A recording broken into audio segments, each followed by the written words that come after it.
Welcome to the space between heaven on earth.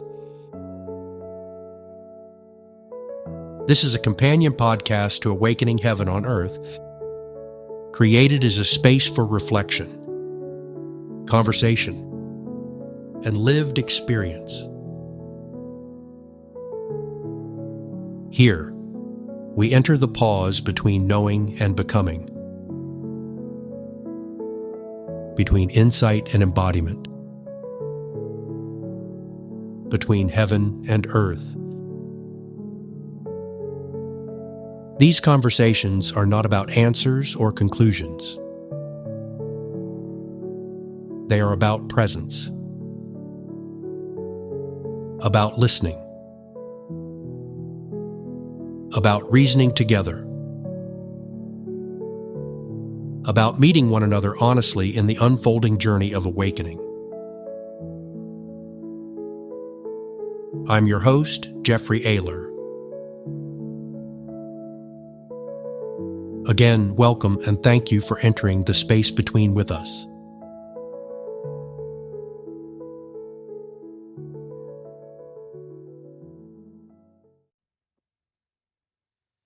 Welcome to the Space Between, Episode 7, Unity with the Earth. In recent episodes, we've explored unity with God, unity with the self, unity with others, and with each episode, helping invite us to reconsider how we see and relate. Today, we're going to widen that circle to include the earth and seeing her not simply as environment or backdrop, but as something many traditions have understood as living, nurturing, and relational. In fact, I believe conscious. So I want to take some time here before we begin. I really want to welcome Sherri Keys, who's joining us for the first time in the space between. Sherri is a dear friend, a colleague, whose presence brings great warmth and thoughtfulness and grounded perspective on connection and community and living in the world. I'm grateful you're here with us today, Sherri. Thanks for joining us here on the space between. So before we move into our reflection questions, the specific questions from our Awakening Heaven on Earth episode on unity with the earth, I want to invite each one of you to share briefly, what does the phrase earth as mother evoke in you personally? Not as a doctrine or belief, but as an experience or a perception. Well, when I hear earth as mother, I no longer think of it as mythology first. I used to think Mother Earth, it's something, it's just a myth. It's just a way of describing something. Now I feel more, I view it as dependence. So every breath I take, every cell in my body, every meal is a direct inheritance from something that I didn't create. The earth gives it to me before I ask for it, without even asking for it. And whether I recognize it or not, I'm continuously being sustained by her. So I've come a long way from thinking it as just something mythological that we talk about to realizing that it's something that I'm actually participating with or experiencing with. And there's no separation between her and myself. So I think of Earth. I know you say Mother Earth, but I see Earth as more of a friend, companion, somebody that we're coexisting with. I know that we come from the earth. Our physical beings come from the earth. But when I think of the earth, it's somebody that I'm coexisting with. Think of it, like I said, more of a friend, somebody that I am interacting with daily now, somebody that helps me to ground, helps me to get through my day. And that's new. That's not how I grew up. That's not how I felt as I've, when I was younger, but that's how I think of it now. Well, when I think of Earth, I think of it being an extension of God. It's the blessing that God has given us that allows us to exist by providing us all the essential things that we need. Being able to wrap us in an understanding of the food that we need to nurture our body, the air that we need to breathe and exist in this world, providing us intellect and understanding of how various cultures among the different areas within the earth are able to live and provide for all of us. And so it's for me, it's just another extension of the blessing that all of us share from a very special spiritual being, that being God. So I love that last term, spiritual being. To see the earth as a creation, as a being, is life changing. It was to me. I can tell you, I'm one of those people, and this is a full disclosure, that thought that the earth was here for us to consume and just use, inanimate. It didn't have feelings. It doesn't have thought. It doesn't contain the reasoning ability that a human has, when in reality, I'm learning that is absolutely not the case. The earth is a being created by the same God that is the source of our creation. And what really turned me on, and this was a profound learning for me. It all, again, it was because of my Christian background that I had those fundamental beliefs that, the earth was something inanimate, to be honest. But it's the same Christian teachings that taught me different. And that was back in the book of Genesis, where, God forms the earth and he goes through this creation process. And at the end, he says, now let us create man in our image. And I've always wondered, who is us? Let us create man in our image. And it hit me all of a sudden that he's talking to the earth he just created. How can you talk to the earth if the earth can't listen and respond to you? Because our body comes from the earth. It is the image of the earth. It's a microcosm of the earth. It came from the earth. It goes back to the earth. Our spirit is from God. It comes from God and it goes back to God. And both those images are true. We are created in the image of God. We are created in the image of the earth. And just like we are animated, our body is animated by spirit, the earth is animated by that same spirit, the Christ consciousness, the Christ spirit that is in all living, all creatures and beings. That has totally changed the way. And I've always loved nature. Trees. I mean, my home, when we first built this house, there was one tree put in, basically, or two. And I just had to plant all kinds of trees, because trees to me are wonderful, beautiful creatures and beings. And in fact, I love the image of man as a tree and that connection to earth, with the roots in the earth and the branches reaching up into the heavens. And it's that connection of earth and heaven that the tree gives us that I think is such a beautiful symbol. So, but I definitely I always laughed at people who said Mother Earth. Mm-hmm. What are you talking about, Mother Earth? That's crazy. But now I truly see it, and I think it's absolutely the correct name for Earth as our mother. The feminine element, the masculine and the feminine also are represented in the earth, the yin and the yang. There's any number of ways now that I see Earth as representative of those different elements. So I appreciate that. That's a good opportunity for Sherri. You get a chance to see how we enter into discussion here. And it's beautiful to have you. We're so excited to have you joining us. But before we go into the reflection questions that are part of the episode from Awakening Heaven on Earth, I'd like to invite each of us to have a discussion. And it's going to be an open-ended discussion. We won't come to conclusions. And we hope that you that are listening to this discussion between us will enter into it in your mind with us, and that it'll generate questions for you and thought around this particular topic. So again, we're not here to prescribe how anyone should relate to the earth, but it's simply to notice, how do we already relate more or less with the earth? Is it consciously? Is it unconsciously? And how does that level of awareness soften our sense of separation from Earth? So, unity often begins not with action, but with seeing.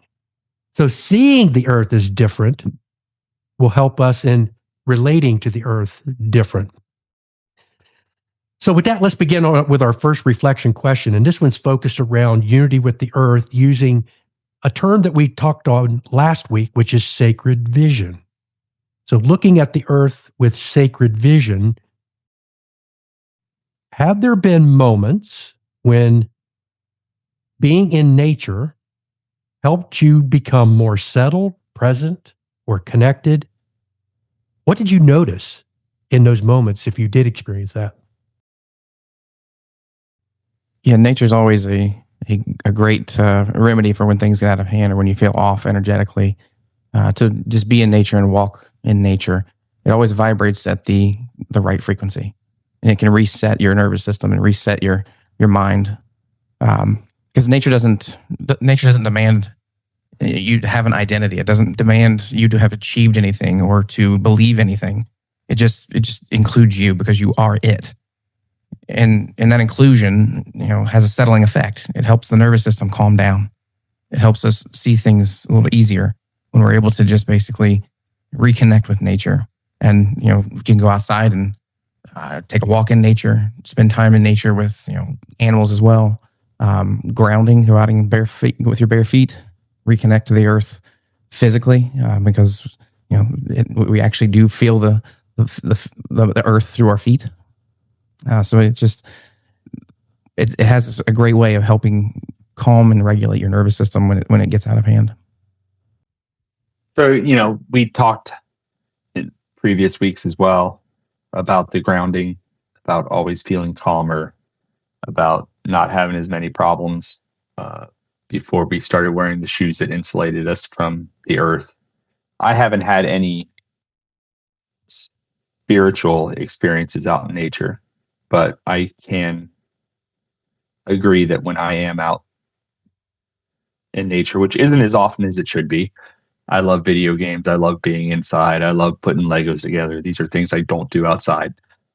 But I had a dog till just a couple of years ago, and I can tell you when we were outside going for walks, when we'd go to the parks, when we'd be out in the woods, yeah, it's always much more calming. When you can go out and breathe the fresh air, it's fantastic. And you always come back from a camping trip, from a walk, just a day trip in the woods, feeling so much more calm. I used to love to go spelunking, so caving when I was younger, and being embedded in the earth. For me, it freaks a lot of people out, and I can understand that too. But for me, I loved it. To go into a cave and turn the lights off and have that total darkness, that was something that I really enjoyed. So yeah, I definitely feel a connection now. I didn't necessarily when I was younger, but now it's fantastic.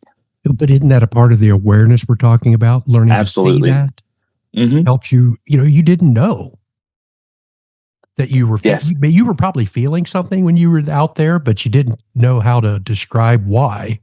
Maybe you felt a certain way. Yes. Just intuition doesn't require you to understand it before you feel it. Right. Absolutely. You just feel it and you know.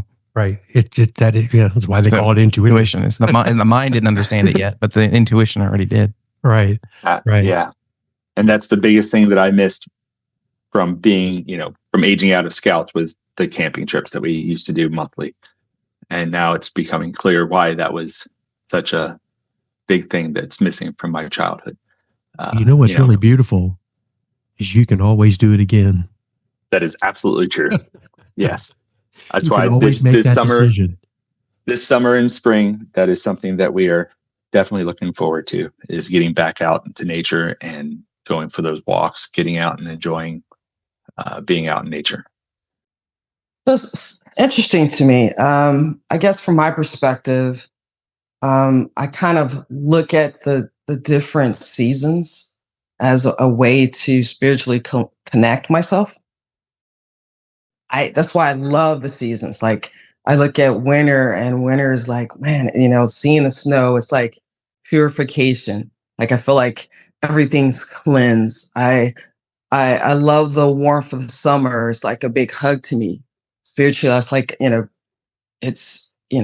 in my element. I feel like, it's a good time. I love the spring because life is beautiful. Things are growing, things are blooming. I love the fall because I'm like shedding off things that I'm dealing with in life, and I get to start, you get to start this whole journey over again. So as I kind of go through things that I'm dealing with spiritually, I really kind of embrace the different seasons that we go through. And to me, they have different meaning that I associate with as I'm going through my journey.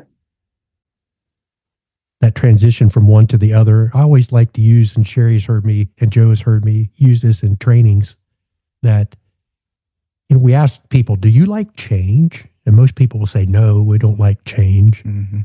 And then I'll say, okay, well, let me ask you a question. What's your favorite season? And a significant number of people will pick spring and they'll pick fall, which really aren't seasons. Right. They're transition periods between two seasons, Mm-hmm. winter and summer. Mm-hmm. And they love that transition time. Yep. And so as long as you consciously are choosing to enjoy it, it's amazing how you can enjoy that change and that. And Sherri, I love that analogy of the seasons, because seasons can happen in short periods of time, or they can happen over long periods of time in our life. And as we age, we go into different seasons, I think. It's such a beautiful analogy of nature teaching us spiritual lessons. Yeah. Which is super powerful. So for me, I know when I need to get outside and reconnect. People who are around me enough know that I love to walk. For many reasons, I love to walk. And if you want, I know people who work with me, if you can't find me, there's a good possibility I'm outside and I'm probably taking a walk just to get out and connect with the sun, connect with the air, connect with the ground, connect with me, because that's when my thoughts tend to clarify. That's when, if I'm working on something or if I'm in a highly creative period and I need to take a break and allow things to process, it usually happens in nature.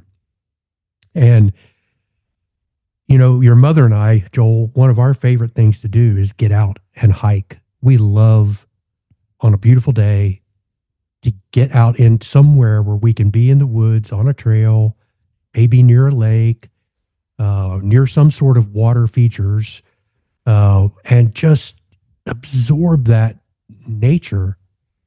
And I didn't understand grounding at all. That's something, as Joe was mentioning, the earthing, the grounding, that makes so much sense. I think in many ways, we've become so disconnected physically from the earth, where most people, even our work causes us not to be connected to earth, where in the past, we were an agrarian society. Correct. Your Yes. hands, everything was in the dirt. Right.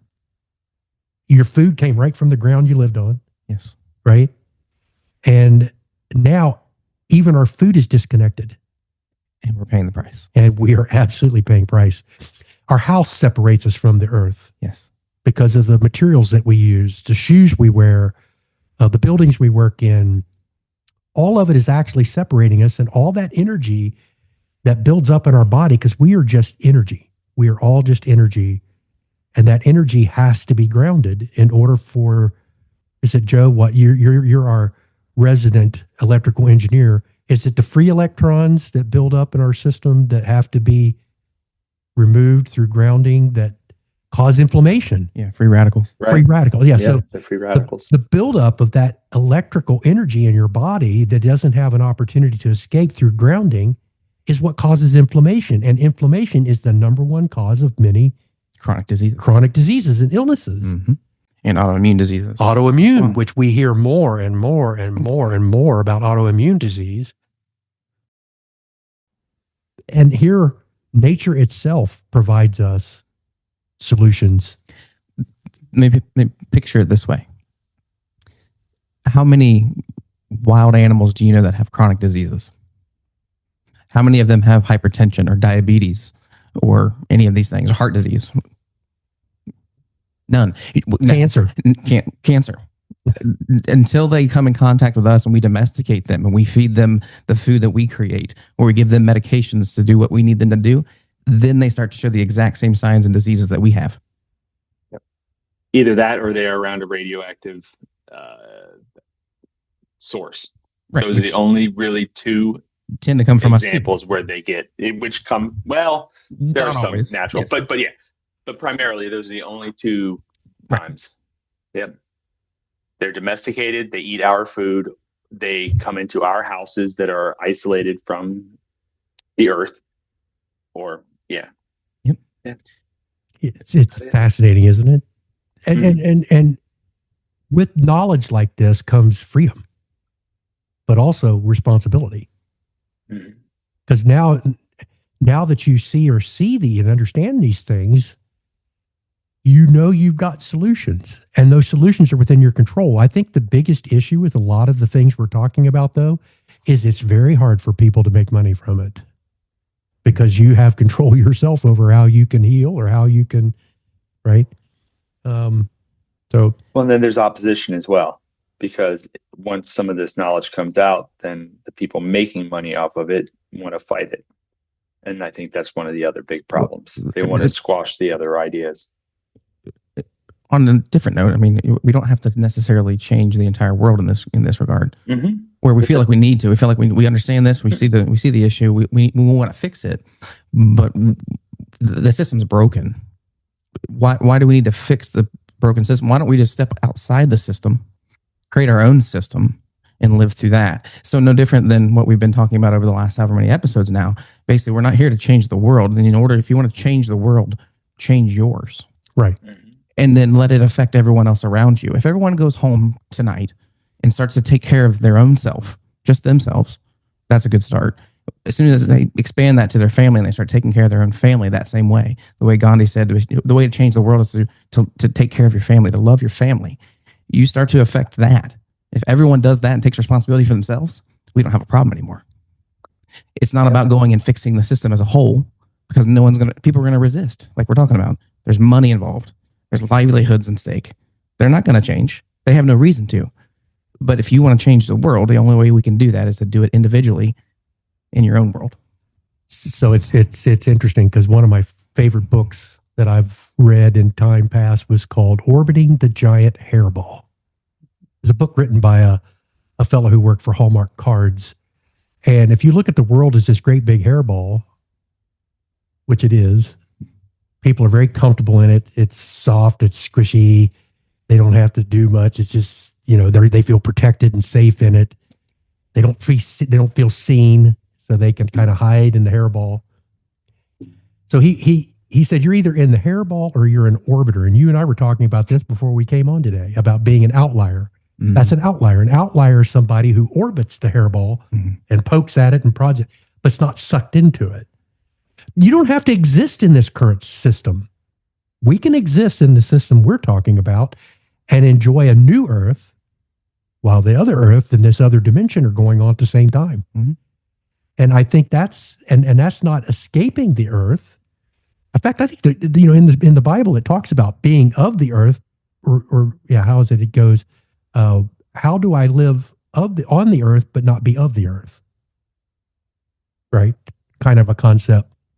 So, it's so incredibly interesting to me that we can exist in a parallel kind of a world with the way that we see things, and coexist with all the others who don't see these things, which is perfect. Absolutely fine. Allow them to be where they are.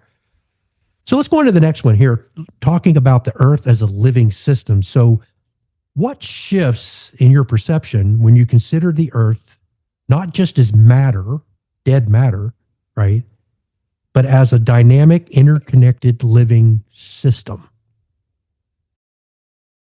So when I consider food as a gift from the earth rather than a product on a shelf or something given to me, something shifts.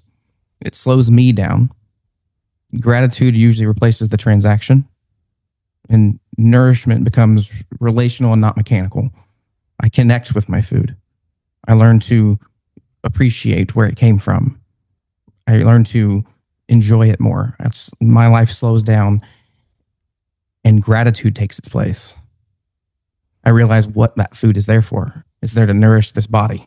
It's there to replenish and repair this body. It's not just I'm fixing my hunger, because we tend to eat in this country just to basically get rid of hunger. We don't realize, so that's why fast food is so prevalent and why processed food is so prevalent, because in order, just to satisfy my hunger, I just grab something off the shelf and eat it instead of having an actual relationship with that food. So when you slow down and you grow your own food, you have an appreciation for it because you know how much work it took to get that food. When you slow down and you actually take the time to cook your own meals, you realize how long it takes to actually prepare this food to have it taste the way that it tastes and make it taste good. It slows you down and you realize and appreciate just how much, if you energetically appreciate the food you're eating, it affects your body in a positive way. It becomes healing. And that's where food becomes medicine. So it's a slowing down. It's a gratitude and an appreciation for where it came from and what it took to get from ground into your body. I love the term you used, that it's having a relationship with the food. And, people can look at food in two different ways. One is I eat to live, right? Right. It's transactional. Right. I eat to live. And then there's others who go to the other extreme, a polarity, where they live to eat. Right. And I think that can go too far, to the point where you actually worship the food as opposed to value it and love it and appreciate it, right? There's that beautiful balance between them. And think about how many people, how much conflict in the world exists because of food and decisions around food. Talk about, hey, where do you want to go to dinner? Well, we went for dinner. Yeah. The conflict. Well, that was the gist of the entire book, The Omnivore's Dilemma, was the question, what's for dinner? What are we going to eat? Right. And speaking of Michael Pollan, basically he says eating is an agricultural act. It's you're having an effect agriculturally by choosing what you're going to eat and where you get it from. Okay. So, to quote Gandhi again on this, I have a quote here. He says, to forget how to dig the earth and to tend the soil is to forget ourselves. Yeah. Because we are the earth. And everything, even when just choosing what we eat for dinner, has an effect on everything more than we realize. The ripple effect and where it came from and how we interact with the earth is huge. And that's a whole rabbit hole discussion there too. So. There are no rabbit holes. No, that's right. There are no tangents. That's right. Someone told me that a few weeks ago. So with that concept, we've always historically prayed over our food and for thanks, as we eat. This is one of the things your mother is that's a major part of her worship, is to do that. And I think it's all, and I was raised that way, but I've changed the way I'm starting to be thankful for that. And it's not just that I'm thankful for the food. I'm thankful for all the people that were involved in it, in its creation, its growth, the whole chain. To your point, I love the fact that a lot of people don't like to cook. Why? It's a lot of work. It is. You have to know a lot to do that and do it well. It's hard to garden. It's hard to grow things. Not easy. Not easy. Right. Hard work. Yes. But that's where we come kind of relationally to nature. Basically, it's where we can come up to it. The garden is kind of where we meet, where earth and us come together is in a garden. It is the bridge of heaven and earth. Correct. Right. So that interaction there has completely gone away from our society, where 1%, less than 1% of our population feeds the other 99. Where it didn't used to be that way. It used to be half and half. People had their own gardens. They store their own foods. Right. They had connection with their food. And I mean, that was, so the Omnivore Dilemma book was the one thing that kind of really opened my eyes to this connection and this relationship with Earth, and that where does your food come from? That's essentially what he's getting to. It's like, where does it come from? Right. And he goes through and he, looks at cattle farms and any number of different things on where our food comes from, and realizes this is a disconnect, and there's a reason we're paying the price for it. Yeah, that's awesome.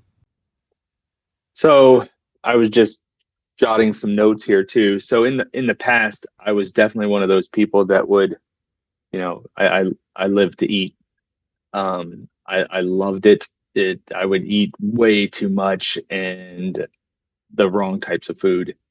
I definitely appreciate what you guys are saying here too about eating, eating you just have the wrong food. You have cooking is hard. You have farming is hard. It is a spiritual experience to grow the food, to cook your own food, but it's hard. And most people don't have the willingness, or they don't take the time to do those.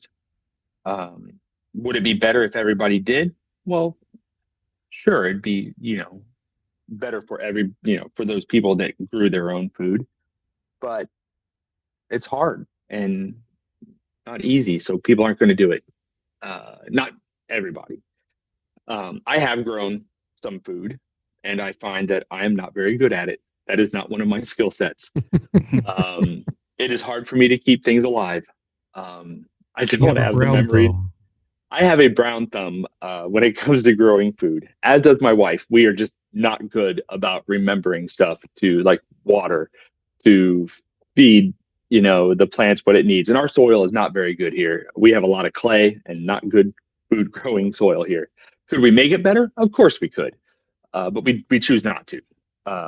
But I can also appreciate what goes into growing our food. And as I'm going through this journey now, it's more prevalent to me what goes into growing our food, and not just the physical parts that go into it from the people that are tending our food, but the spiritual aspect of it too. And I appreciate that more on both levels, both from the people and from the earth that's providing this to us. And it's very important to me what I'm eating now. I've also lost a lot of weight. That's both to medicine and to what I'm putting into my body, also medicine, food wise. And I'm very appreciative to both. And I don't live to eat anymore. Now I do see it much more of, I am eating to live. I have to remind myself to eat now. I'm normally not hungry, and a lot of that is attributed to the pharmaceuticals I'm taking, but it's also a mental thing for me. And I think even without the medicine now, I'd be just fine, to tell you the truth. And I'm looking at coming off those medicines later this year, which is fantastic. I'm excited about that. And I have the mental fortitude, I believe, now to sustain this, or will shortly. So, but when I get off of all of this, and even now, I'm starting to look more on the preservatives and the stuff that we're adding to our food that I don't think should be there. You look over in Europe, and I spent time there. It's been a long time, 20 some years ago now. And when I was over there and they're getting their food fresh, I think we all talked about this a couple of weeks ago as well. And buying their food fresh, because if you don't, it goes bad. And it's amazing. I like this story. My brother bought an apple pie one holiday, and they forgot to eat it. Okay. And so it sat on his fridge for months on the top of his fridge. And he pulled it down, and they looked at it, and it looked as fresh as the day he bought it. And that is scary. It's Franken food. It's Franken food, right? and needless to say, we don't buy apple pie from that place anymore. Mhm. But that's frightening. And we bought, bread in Spain, and if you don't eat it in a couple days, it goes bad, as food should. And it tastes so much better. It It's so does. much, and it's beautiful. It's beautiful food. We had salad every day, and that salad was the greenest green. The tomatoes were the reddest red. It tasted fantastic, all put together. And I miss that. Here, food is good, and especially if you have someone that can cook it fantastically, and that's wonderful. I can cook, not like some people, but I can cook all right. And I enjoy cooking, but To that point, I mean, you can grow a garden and you can grow your own tomatoes, and there's nothing better yeah, than a homegrown tomato. I know. And I Go to the can grocery actually grow store. tomatoes. Yeah. Yeah. Go to the grocery store and they look beautiful, Uh-huh. but there is a reason. They're picked young and they're put a chemical put on them just to turn red all at the same time. Mm-hmm. So they look pretty, but they haven't Yep. ripened. There's no nutritional value to them. They taste terrible. Like water, if that. If Yeah. you're lucky. Yep. And that's one thing that I really opened my eyes to when we started gardening during COVID, when things shut down. And getting that first tomato and tasting, I was like, what is this? This is what it's supposed to taste like? Because never Yeah. had one like this. We were having a discussion at lunch at work a few weeks ago. Our CEO, who was sitting at the table with us, who is from Europe, he was born in Europe and he's spent a significant amount of his life in Europe. His parents own a home in the south of France. Darn. It's the breadbasket of France, and he was talking about the difference in the food and just the quality of a tomato. Mm-hmm. I mean, you can see his eyes light up and his mouth start watering, talking about the Italians take a whole month off to enjoy them. Yeah. The month of August it's tomato season. They're taking vacation and they're enjoying their food. Eating, oh my gosh. We're eating the bounty of the earth at this time. And, I do think that there's something to be said that and we may get forced, to be very honest, over time, back into that kind of an agrarian mindset and economy and mentality. We'll see. But I don't necessarily think that all progress is better. Mm-hmm. In fact, I think there could even be conscious effort on some people's part to separate us from those things. Yeah. Mm-hmm. Right. All right. So Sherri, let's get your thoughts on this. On food? Yes, food. Let me do full disclosure. I am probably not the best cook there is. So the joy of cooking and probably even gardening probably isn't my first things. But I do enjoy the taste of really good food. Hence why I really like being around Jeff as he puts together these wonderful things. It gives you it allows you to kind of step back and really enjoy food. And I think I kind of share the thought with everyone else. It's like at some point in life, you're just eating to exist and not really understanding and enjoying the blessing, right? So I find that I've been in that mold even today. Like I just eat because you need it for your body. But you do realize that as you're going through that journey that, food can really play havoc on you because some things you eat don't really make you feel well. And so I'm coming to an awareness of that. It takes your energy. It does. There's just a lot of things that that I'm stepping back in my awareness more to think about what types of food that I provide for myself, and even when I'm preparing something for my family. I used to always, and I think this goes back to Joel's point. I used to my husband's grandmother. She lived to be 99. She almost 100. And I just swore there must have been a bananas because all I saw her eat was bananas. But as I look back in family history, a lot of my like uncles and things like that. They're in their upper 80s. My mother-in-law is 87. It's my understanding they grew their food. They made all of everything. Like they boiled their water. They did all these things, and I truly do think that that has a huge impact, and how we feel today, and the food that we're intaking. I think spiritually, just as a point of reference, I wish I can. We've got this beautiful spiritual being, Earth, and I don't. I'm still trying to figure out, like, how can anyone ever go hungry? And I wish I could manifest the ability to feed everyone, so hunger is never an issue. So I might have gone off topic a little bit, but that was kind of something. I think that's a beautiful point. I do believe that there's more than, I believe in abundance. I don't believe in scarcity. And I am confident that there's enough food in the world to feed everybody. More so. More than enough to feed everybody. That in some cases, I think scarcity is forced or allowed, and it's highly inappropriate. And now at this point, I consider it inhuman to allow that. I also believe that in some cases, people in certain parts of the world have hurt their food growing capabilities for one reason or another, and have created the famine or the circumstances in which food is not available for them, because I do believe the earth is abundant and able to provide food for all of its inhabitants.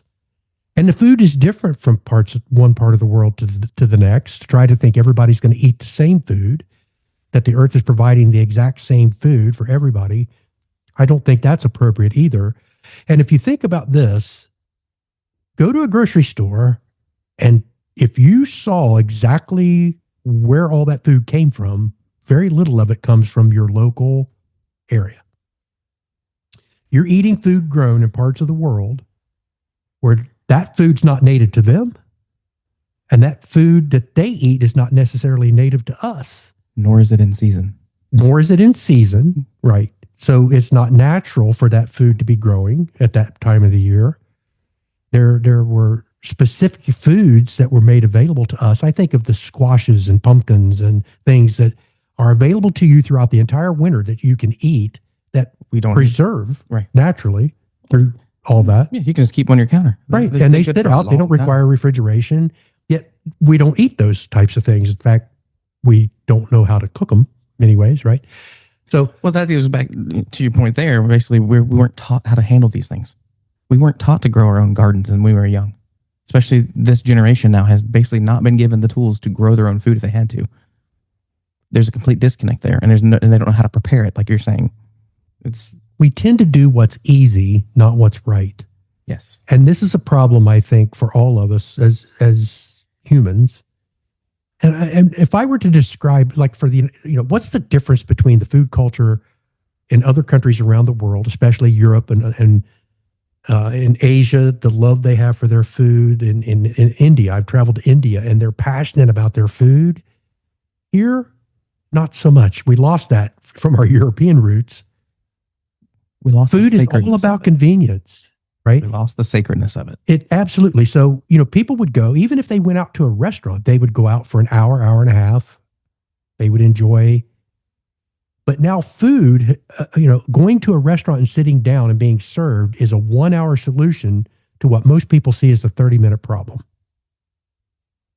It only takes me 30 minutes to get food and eat, and I can go on. Mm-hmm. And it's convenient. Well, to create that convenience, there have been things done to that food that make it, quite honestly, no longer even food. It's Frankenfood. Yeah, Frankenfood. It's a great way of putting it. Yeah. And that's going to show in our body 100%. because you can't separate the what the earth provides. You think about the Garden of Eden, even as in the Judeo-Christian beliefs, the Garden of Eden was designed to be totally self-providing. And Joe, I love the point you were talking about, as you're in nature, not only do you benefit from nature, nature benefits from you. Every tree and plant that uses carbon dioxide, where do they get that? Where a lot of that comes from our breath.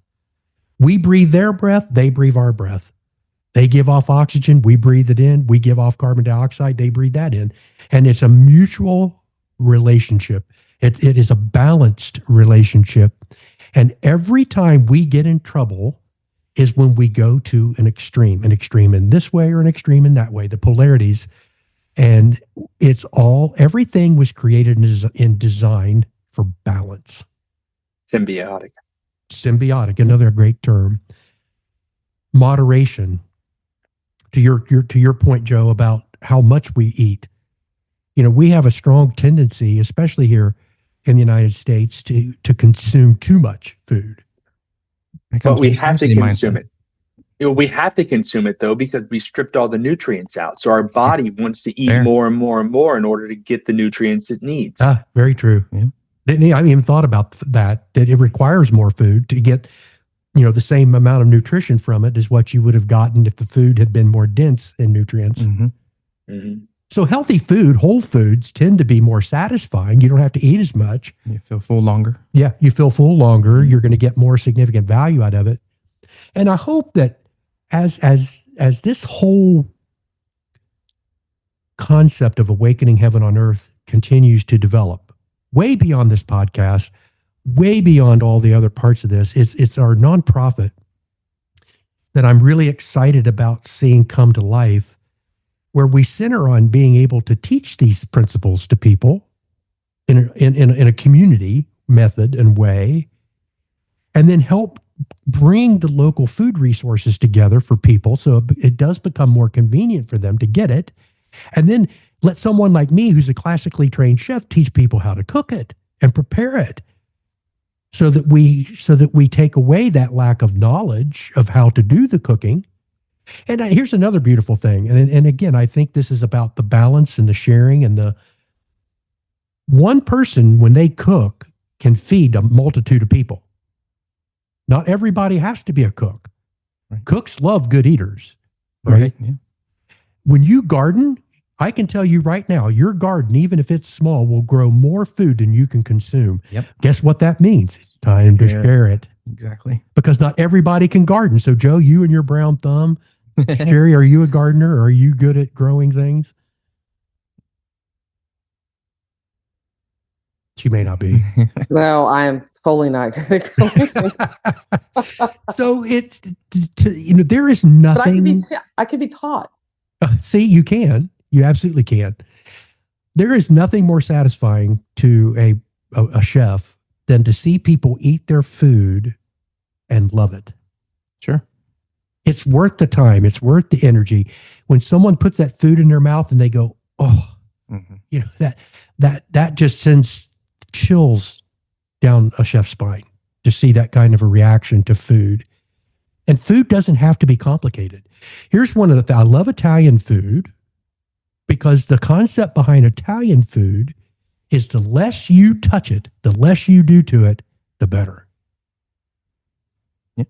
Where other cooking techniques and culinary approaches to food, France, although France has a beautiful food culture, their food processes and their preparation are so much more complicated. But so good. So good. And they eat so much less. They get more satisfaction out of it. They eat slower. Mm-hmm. The quality of the ingredients are higher. And they get out and they walk. Anyone who's traveled to Europe knows that you've got to walk a lot more just naturally to get around and do what you're going to do. And that all of those things combined make for, I think, an overall healthier environment. And, as much as I do love my country. I do love the United States. We are a beautiful country, but we have allowed certain things to creep in to our culture that are not healthy. And It's just not healthy. And a lot of that stems from our agricultural approach. I mean, we live in Ohio, which is known for two things: corn and soybeans, right?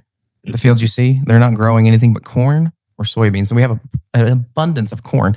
We don't eat corn that often, but it goes into everything else. It goes into our drinks. It goes into our food, and it's not in a healthy way. It's in fact, it's extremely damaging to our health, the use of that excess corn. But yet we keep doing it because we're just subsidizing it. We're just subsidizing the farmers so they can make a living instead of figuring out a way. Hey, we have this land. We have a ton of it. How can we use it to grow a diverse, ecology of different foods? How can we do it differently? But we don't because of money, mainly. Well, this is where my continuous improvement background and mindset kick in. And that is the fact that I believe there's always a better way. There's always a better way to approach this. So where in daily life do you most easily forget your connection with the earth? And where do you naturally remember it? Joel? I remember when I slow down. When life becomes too fast or too digital or too abstract, I lose my connection with my food and with earth in general. Like Joe said, loves to play video games and stay inside and do different things. I'm the same way. Especially even during this winter time when we've had a lot of snow, I enjoy being inside and reading a book and doing nothing and relax. And there's nothing wrong with that. It's a time to rest and relax and regenerate myself to handle the rest of the year. But I tend to basically lose my connection because I'm staying indoors too much. And the same thing goes for food. It becomes, well, I don't really, I'm tired. I don't feel like doing anything. I basically reach for whatever's easiest and most convenient, as opposed to getting something that I can, like to your point, an acorn squash and turning it into something really, really yummy. Learning how to do that. Take the time to learn to do that and cook it and try it out. Take the time to slowly prepare my food and enjoy it more. That's when life slows down, when I can let life slow down, I enjoy it more and I feel more connected to my food and to the earth and things like that. So it just, awareness is the biggest part of it. Joe? So I forget about it, honestly, almost daily when I'm at work or when I come back and I plug into the digital side. I'm playing on the computer. So that's the easy answer because it happens so often, unfortunately. When do I remember? Honestly, when I stop to meditate, when I make sure that I'm grounded, when I take the time to focus and stop and think. But also in the summertime, when I'm outside, when I help my wife in, the outside stuff that we do. We go out, we mow the yard, we take care of the beds outside. We don't have a lot of flowers, but we have some. My wife, who I would have thought wouldn't like to be out there taking care of the plants and the flower beds, and who always said, I don't want any plants. I don't want to do this. And now she tells me, weeding is kind of calming and relaxing. And use it as a meditation. Right. Yeah. And I'm like, well, that blows my mind, but that's fantastic. No matter how esoteric you get, nothing's it's not going to weed your garden or fold your laundry. You still have to do that. You just have to learn how to basically do those things in a meditation of sorts, or in a present moment. You mean your mind can't do that for you? Right. Just for that. Right. Well, I do not, and I don't see myself ever enjoying weeding. I didn't say you enjoy it. You just learned it. Yeah. But I do enjoy mowing the lawn. I something else I never thought I would do and enjoy. I knew I would always do it. I didn't think I would enjoy it. I do enjoy mowing the lawn. And yeah, it's not bad at all, especially on a nice sunny day and going out and enjoying mowing the lawn. So that's when I remember, though. And even now it means even more. So yeah. Sherri? Even shoveling snow this year wasn't bad. So we've had plenty. Yeah, amazing what happens when I get in a little better shape and I don't feel like I'm dying when I'm out there mowing or shoveling snow. It's fantastic. So yeah. All right, sorry, I'm done. Oh, that's awesome. I guess for me, I realize it way past when I should, because when I realize it, I've let life manage me instead of me managing life. Um, so then at that point, then I realized that it's time for me to get into that quiet space, and that space doesn't always necessarily. Actually, the space that I enjoy the most is like being in the back on our patio and just kind of just sitting there, and it's interesting to me because um, I kind of formalize, see visions of shapes in the clouds. I know that probably getting a little too deep with you guys. Not here. You But can't yeah, get deep enough. it's very calming, and it allows me to kind of slow down and kind of just realize, what's most important. And to me, that's being grounded, being, understanding the like getting outside of the hairball, as we're often taught. I like that term. And just getting, you know, more in alignment with what's most important. And so, and and sometimes interesting enough, when I'm in that space, um I'm not a planner. I do buy plants that are kind of already done a little bit, to full disclosure, in terms of potting. Um, but I actually found myself enjoying like adding to those things, um, and just again, just kind of watching how it grows. I did like this amazing arrangement last year, and again, no green thumb, but for whatever reason, like that arrangement grew so big, so beautiful. I don't know. It was just, I felt loved, right? But yeah, I I usually realize it when it's too late, but when I do realize that I've lost that level of managing myself, and being more grounded, my comfort space is hanging out outside, clouds looking, and also um, my newfound love is kind of, when appropriate, kind of getting into planting.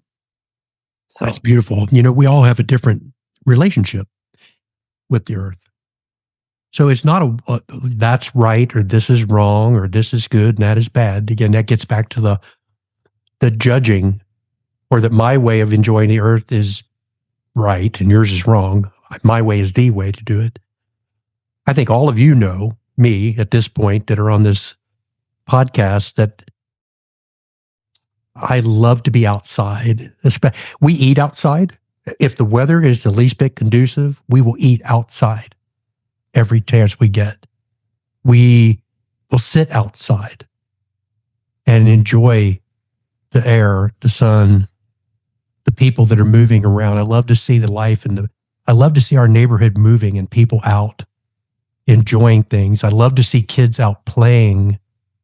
And I would especially, it's fun because when my granddaughters come over in the summer now, they'll say, "Can we take our shoes off and walk in the grass? Can we go out in grass?" Mhm. So that's become a fun thing to do. And we just recently, as we get closer to a retirement age and knowing that we're going to spend more and more time around our home during a day, we've tried to create spaces around our home outside that are designed to enjoy our front of our home, porch, the back of our home, a beautiful patio with a pond. Now we have a beautiful pond with running water and beautiful large fish and meditation stone and all the things that will allow us to be able to sit in nature under beautiful trees and enjoy, just absorb all those elements which are in us. I've become a big fan and believer of the basic concepts of the Essenes, which was the third Jewish sect in ancient times. There were the Pharisees, the Sadducees, and the Essenes. And the Essenes are more than likely the Jewish sect from which John the Baptist came from, and Jesus was raised among the Essene culture. But their big thing is all about the importance of nature and their food and their connection to earth, because we are from the earth. We are of the earth. We are not separate from the earth. The earth, and there are natural laws that govern us, and there are spiritual laws that govern us. And if you go against the natural law and cycles and circuits, you're going to find yourself in difficulty. We feel that just when we do time change. Yeah. What is that, by the way? Yeah. All it takes is that 1 hour to feel that disconnect. So to me, there's just so many different elements to enjoying Earth and as a relationship. And we all have different relationships. And just like any relationship, you hope over time it gets deeper. And I want to have a deeper, reverent relationship if we can, right? To me, that's beautiful.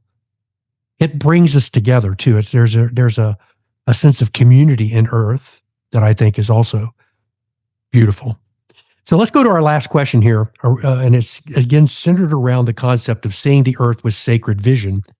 If I begin seeing and extending the same compassion and dignity toward the Earth that I hope to extend towards people, other people, in other words, if I treat the Earth as a person, how does that begin to change how I see the Earth and the world, the natural world? So the same dignity that you would give to the Earth that you try to extend to others, basically that your consumption becomes a relationship and extraction becomes stewardship.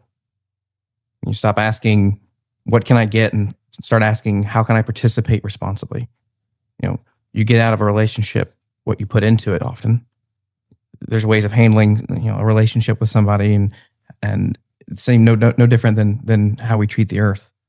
And, once we realize that the Earth is alive and the Earth is sustaining us, and it is our responsibility to take care of it and to heal it and to produce from it, then we start to basically realize that,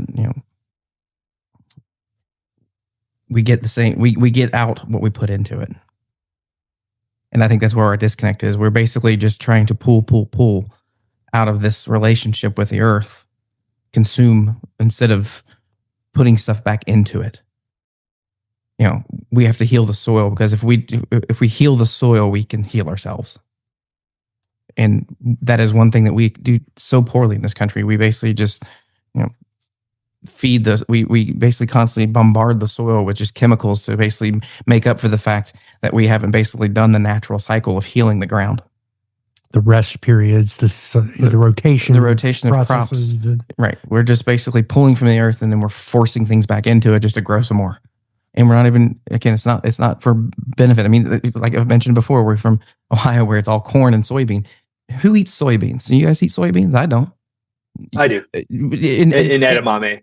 Right. Okay. Fine. In very, very few, for as much as we produce, right. We don't eat. In the corn that we see usually in our fields, we don't eat it either. We feed it to our livestock. Mm-hmm. It's mainly for our cows. Yep. What did cows eat before we grew their corn for them? I mean, come on. Of course, yeah. I mean, they didn't survive, did they? We have to feed them corn. It's not a natural food source for a cow or a horse or whatever. But the vast majority of what we see here is being fed to animals, and then we either consume the animals or we're making those animals sick. And we see it over and over. And it's just that relationship sometimes is just gone. And our soil is going to deplete. And here's the thing. Where do we go once that soil is gone? We can't. The world, at this point is pretty populated. We know where everything's at now. Usually people would, in history would basically find a new place. They would move to a different place where there was more food or an ability to grow something.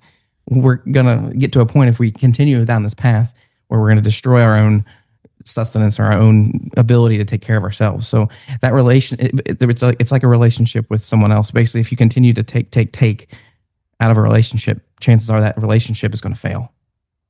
And that's where this same kind of connection with how we interact with others is the same thing. If we treat the earth as a relationship, Right. it has to be both ways. It's a bank account. You have to, you can't just make withdrawals. You have to also deposit effectively and manage that balance. Correct. Right. Because it's a living being. I mean, you're seeing the effect of what we're putting into it. Yeah. The nutrition levels of that same pepper or that same tomato now compared to 50 to 100 years ago is nowhere near as nutrient dense. It's the same plant, but the soil is so depleted of anything that's actually good, we don't get the same nutrients out of it. Well, if you think about that then the ripple of that also then moves into the quality and the value of seeds that come from those plants. 100%. Because now they're generational. Right. It becomes generational. So there's a declining. Correct. In the quality based on how we manage the seed too. And I know there's a lot written about how seeds are. That's a fascinating thing too, as well. How seeds are controlled, but also how easy it is to basically buy a plant initially, start it, grow it, whatever. The amount of seeds you get out of that plant, if you know what to do, will feed you for the rest of your life. Literally, if you know how to get the seeds out and hold them and store them correctly, you literally don't have to buy your food ever again. So you literally can grow your garden every year and not pay for anything. Sherri's tender heart and our tender heart toward people that don't have food. There it is. We can get them what they need so that they can create their food. It's self-perpetuating. That's how the earth was created. For every plant. I mean, think about how many. We can't eat all the food the earth. Think of how many seeds are in a tomato or in a pepper or in a watermelon, whatever. That's another plant. Each one of those is another plant. It multiplies, which is multiple exponentially. Correct. Yeah, the exponential. So the abundance factor is off the charts if we understand what to do with it. There is no reason for lack. There is nothing but abundance. Lack, we create the lack in our mind, and the world we've created this in our minds. It is what we have created. We've got to change the world in that regard. I know we're not here to change the world, but we are. We have to change the way we think. We have to change the way we see. We have to change the way we see. And each of us has to take responsibility for it. But if we all do that. Yes. Collective, then.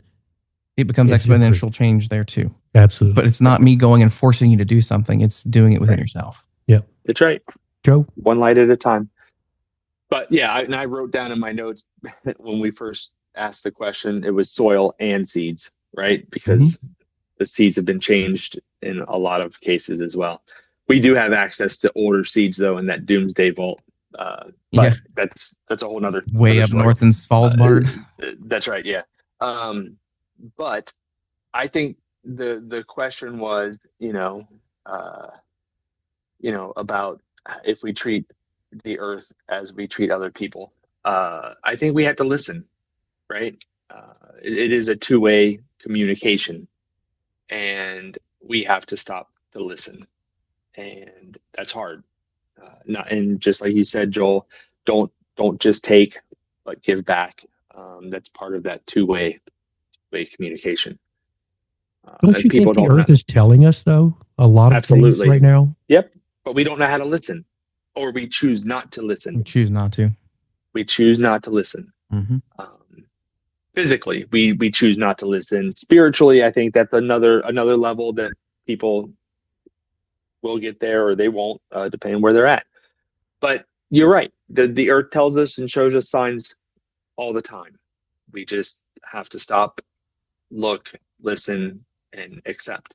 And be consciously aware that it's communicating to us all the time. Absolutely. All the time. Absolutely. All the time. Yeah, I love that thought, Joe. That's beautiful. Sherri? So my perspective is that, God has given us the earth as a beautiful gift, a gift of love, that we should be really embracing because it gives us everything that we need in order to survive. And I think that as beings, that if we look at every aspect that this earth has, even the annoying bugs that we might not like, they all have a purpose. And it's if we begin to understand not only how that purpose allows us to have this abundance amount of nourishment that God has given us, but that how that transcends into how we look at people in our life, that every bug, every creature on this earth is here to do something. They have a purpose. And if we can open our eyes up to understand that, which is God, what God is showing us in this gift of the earth, then I think it is going to go a long way as we educate everyone Can in you this educate world. me on a mosquito though? Because man, I don't like No, those. Right? they there's a purpose. God doesn't make Absolutely. mistakes, That's so right. that's kind of how I'm kind of baselining this. But yeah, and I think for me, the awareness of understanding that transcends in big ways as we interact with people and we touch hearts and we, you know, uh, continue to do this great work. So. Well, I need to be kind. We've been doing our Reiki training as a team at work, and one of the precepts is to be kind. How do I be kind to all living things? And the earth is living. The earth is alive. It is not dead. It's not inanimate. There's I think, a very beautiful lesson that came through the telepathy tapes, one of the telepathy tape episodes, and it talks about the consciousness of the earth. The idea, I didn't think that the earth could think, that it communicated and reasoned and had thought. I thought the same thing about animals. I thought animals couldn't think, or that they didn't reason, or that they didn't have a consciousness about them, but they do. And this telepathy tapes episode really helps you understand and see that. They were talking about the telepathic ability for plants to communicate. Animals have that ability. There was a really wonderful story about a horse who this professional rider could not get this horse to jump a certain type of obstacle.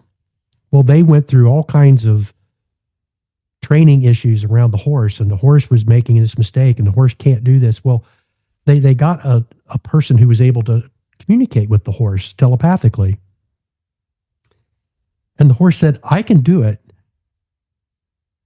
but my rider is not healthy enough. She has a disease, and if I do it, it could hurt her. No idea that this person had an issue.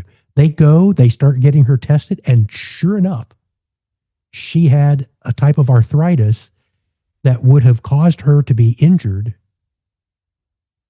in doing it. That horse diagnosed her illness. Wow.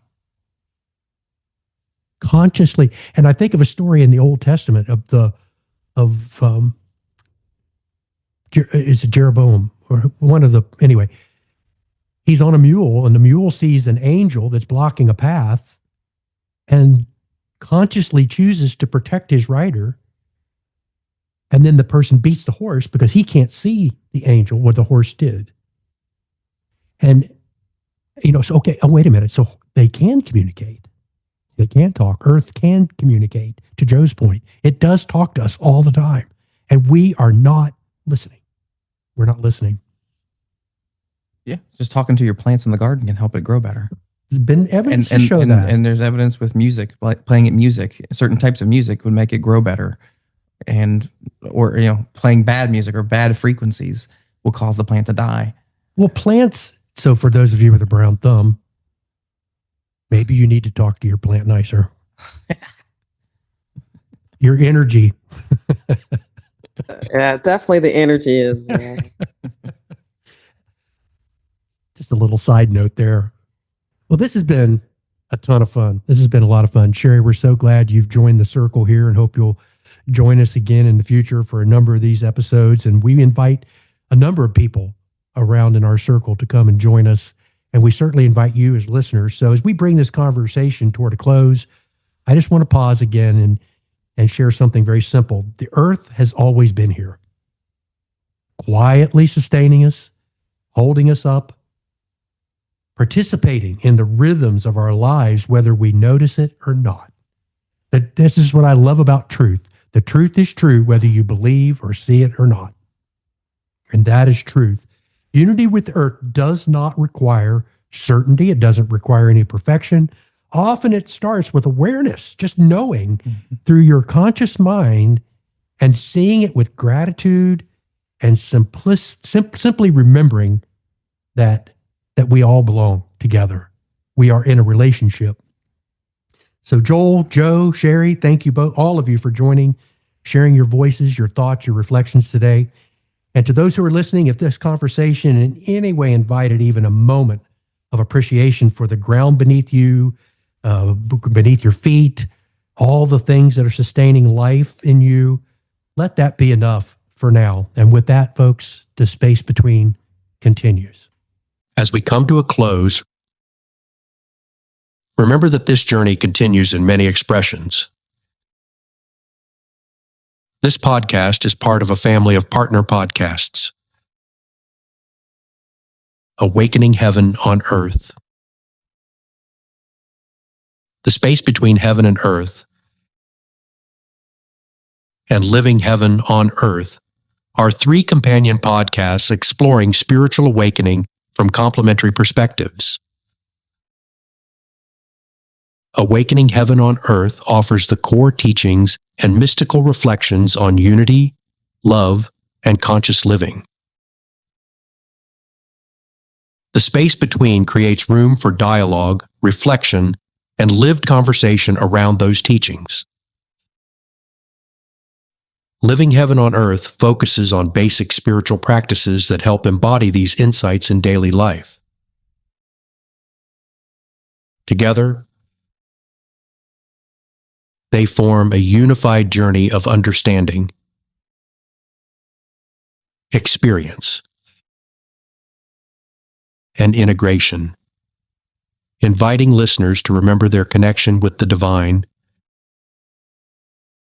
with one another, and with the living world. You can find all of them available on the same podcast streaming platforms wherever you listen.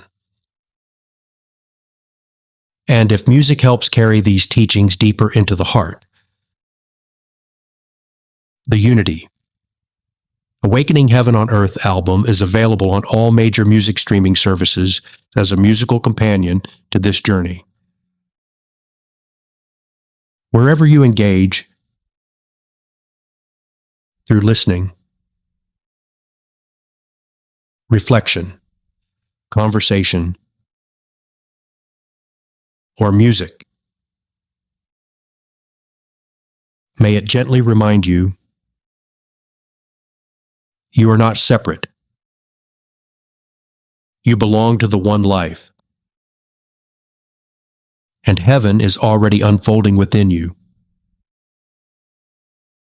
Until next time, walk gently, love deeply, and embody heaven on earth.